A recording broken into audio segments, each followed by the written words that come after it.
For the first compromise, large states favored the Virginia Plan, in which Congress was based on population. The more people there are, there should be more people in Congress.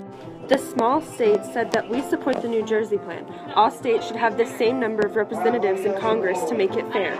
My group's compromise was to make 2 houses of Congress, one where there's 1 vote per state and 2 where that's a population vote. The actual compromise was called the Great Compromise. There's a House of Representatives, which is based on population, and the Senate, which has 2 per state.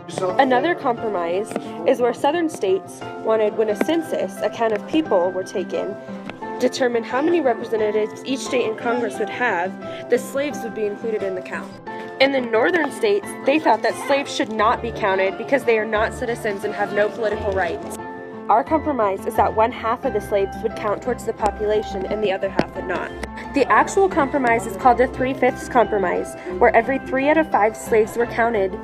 For the third compromise, slave states thought that Congress should not be able to stop them from importing slaves.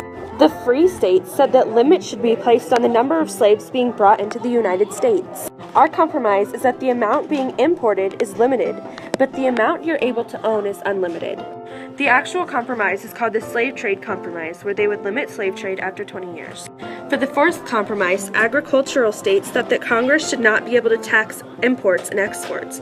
If imports are taxed, they will have to pay higher prices for foreign goods, and if exports are taxed, it will be harder for them to sell their products to foreign countries. The manufacturing states thought that Congress should tax imports so that foreign goods won't be cheaper than American-made manufactured products. Our compromise are that the taxes are put on imports, but not anywhere else. The actual compromise is called the Commerce Compromise, where they would only tax imports. For the fifth and final compromise, aristocrats thought that less informed common man cannot be trusted to choose capable leaders. Voters should elect a small number of well-educated leading citizens to be electors, who will then choose the president and members of Congress. The Democrats wanted a rich man's government. The president and members of Congress should all be directly elected by voters. Our compromise is that there would be a popular vote. The actual compromise is where the citizens vote for the numbers and there's an electoral college.